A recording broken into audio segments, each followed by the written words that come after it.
Next, let's talk about the types of synovial joints. I'm going to talk about these 1, 2, 3, 4, 5, 6 of them, and then we're going to look at the picture.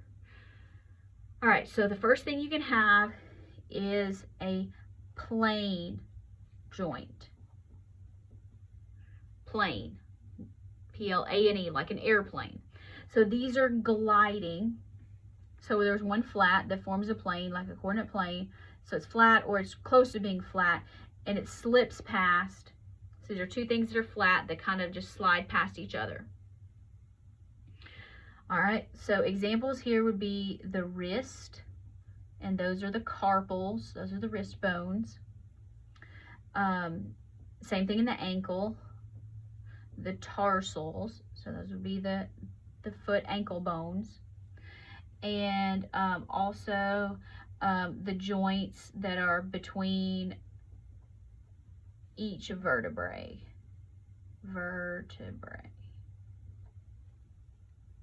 All right, so flat, mostly flat, just sliding past each other. Next, you can have a hinge joint, and that's where one bone is rounded on the end, and it fits into a concave, meaning like this. So concave, rounded end, right there, surface. So it only moves one direction, so it moves one direction. So the most common one there would be the elbow. The elbow is a joining between the ulna and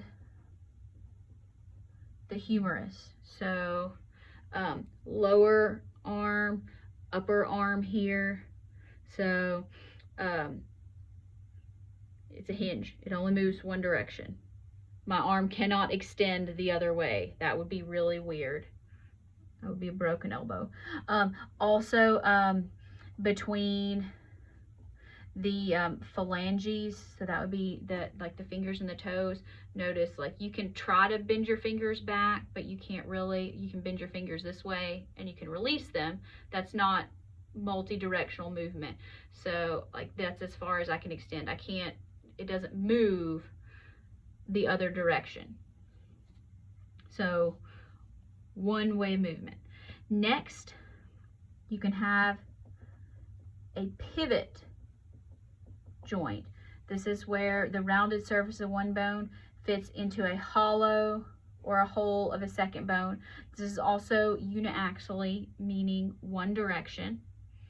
All right. The most common one here is going to be between the atlas, which is your first cervical vertebrae, and the axis, which is your second cervical vertebrae.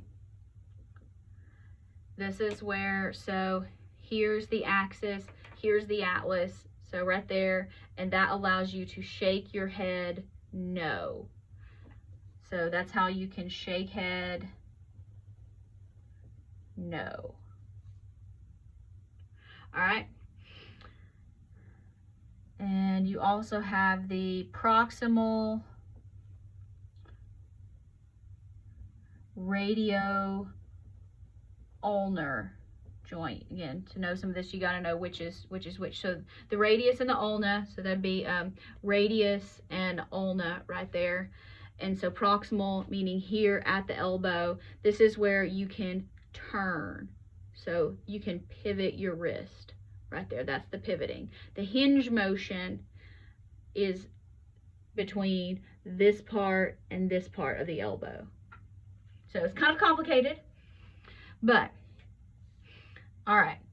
Next, you can have condyloid. I encourage you to practice these motions on your own. Look at them in the book. Try to figure them out. It makes a lot better.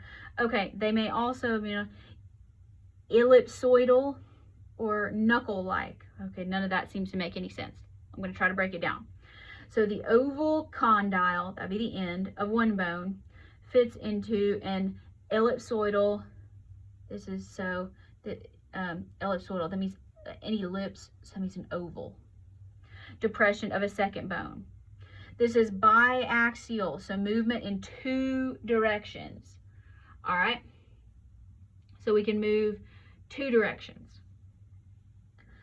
All right, so example here would be the distal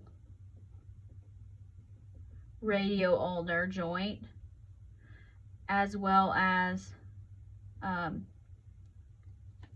knuckles. All right, so distal radioulnar, that'd be down here. So down here, we can move this way. Look, there we go. This way, this way, this way. Yeah, we can move both. It's not just this way and back. I can actually, I'm not very flexible, but you know, you can see how that goes. Knuckles, so you can move your knuckles this way, this way. You can move them back a little bit. All right, next one. You can have a saddle joint, and this is where the joining surfaces are saddled shape. One is convex and one is concave. So convex here, concave, gonna fit like this. Also move 2 directions, makes things more movable. It's a modification of that one. Example here would be the thumb. And this is what makes, one of the things that makes us human is we have opposable thumbs. So that gives us the oppositional motion of the thumb. All right, and what does that mean? An opposable thumb means you can touch your thumb to your forefinger like this. So you can move your thumb like that. Not just, you can move it all around, which is cool, but this way. Last one here. You have a ball and socket. So this is where the spherical head, so that's a ball of one bone, articulates with the concave socket. This is multi-axial and it's the most freely movable. All right, you have 2 of these. You have the hip and you have the shoulder. So where the arms and the legs attach to the trunk. Now, aside from my little demonstration here, let's look at these. All right, so the first one was a plane joint. So that would be here, these in the wrist. So see how they can just slide past each other a little bit. Next one was a hinge joint. Here's between the humerus and the ulna right there, and that's going to allow the bone to hinge like that. That's a flexing of the wrist. All right, next one was the pivot joint. That would be up here, so right here in the head. So here's the atlas. So there's the little rounded surface there, and here's the axis, and so it's got a little concave there, and that's so it can shake his head no. So it moves that way, moves around. Shake your head yes or no. All right, next was a condyloid joint. So knuckles, here we go, right in here. So that would be this, these are the knuckles. So this right here, and so it can move several ways. So you can move your fingers. And then here on the thumb, that's the saddle joint right there. So more free movement. Notice you can move your thumb a lot more than you can move any one of your other fingers. You can move your thumb further. All right, and last one, ball and socket. So this is a multi axial, so it can twist or it can pivot.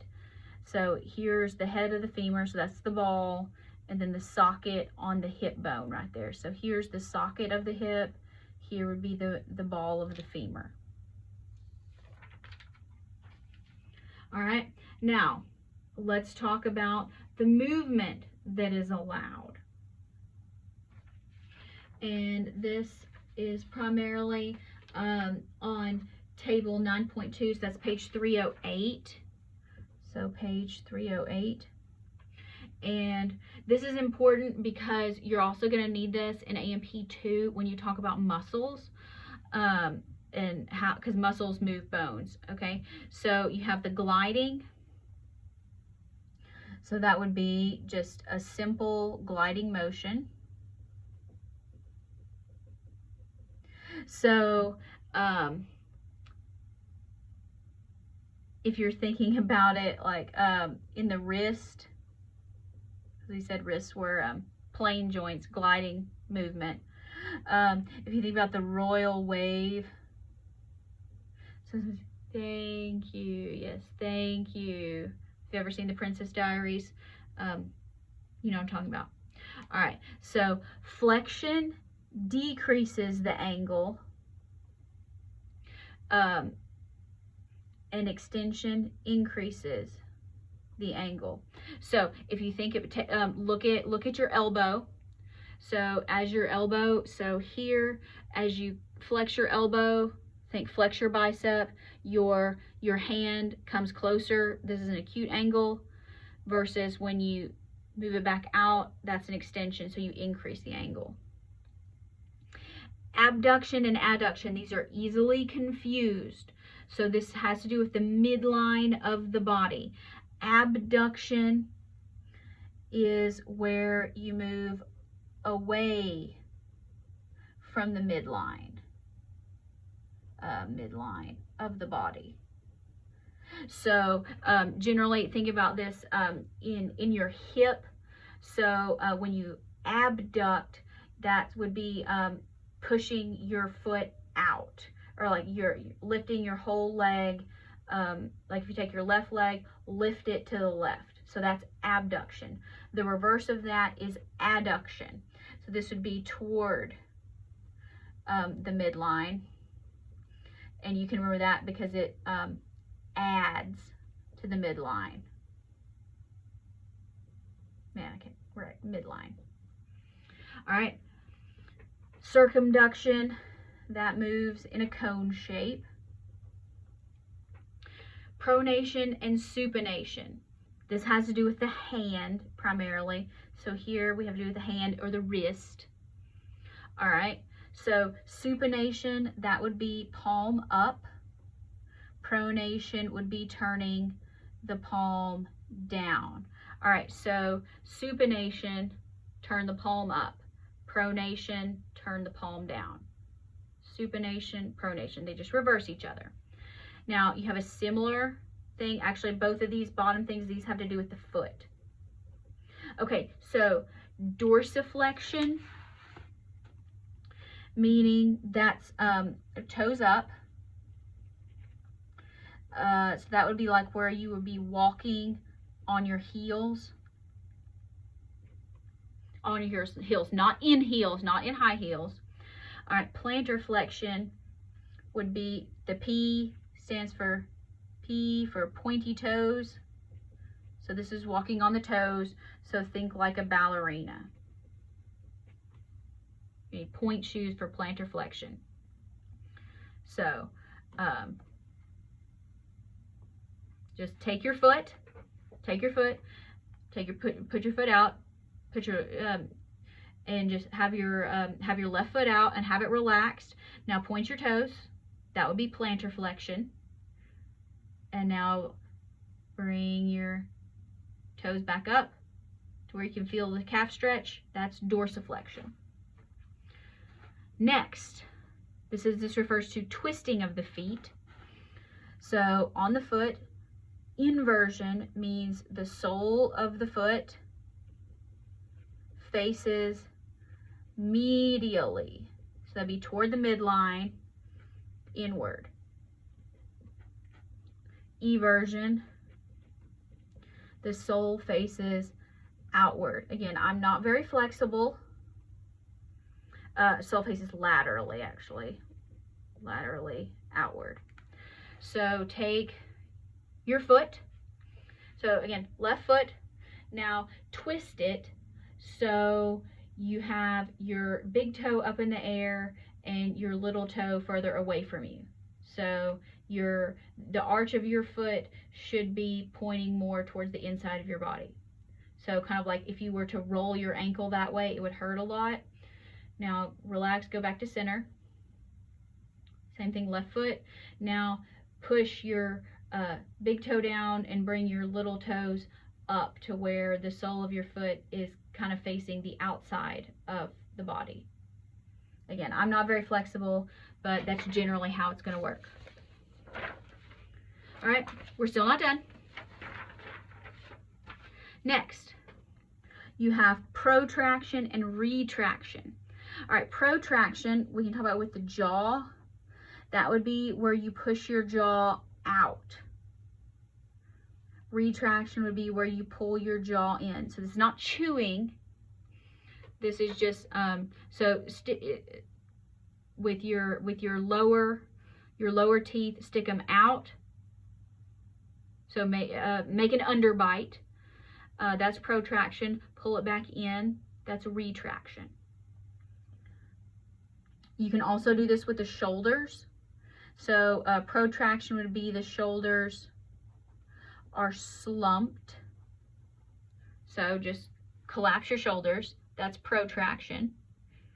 And then pull them back. And that's retraction. So this would be shoulders back. So this would be good posture. This would be bad posture. All right, elevation and depression. Also, we're going to talk about the jaw and the shoulders. So elevation and depression, here we're going to talk about chewing. Elevation would be the jaw shut. Depression, meaning moving the jaw down. So that would be the jaw open. So when you move the jaw up, you snap your teeth closed. When you open the jaw, go or yawn. That would be a depression. Now on the shoulder, elevation would be shoulders up, like where you're going to shrug, like pull them way up, shoulders by the ears,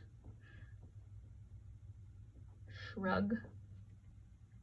Depression would be the shoulders moving them back down. So like if you take a deep breath, you go, bring your shoulders up and relax and let them fall back down. And then opposition, this is where we're talking about the thumb. So this would be the movement of the thumb touching the fingers on the same hand. All right. So I'm not going to go through this. The answers are at the bottom, but I encourage you to kind of look at this and see what this person is doing and what kind of movement it is. All right, that's all for that lecture.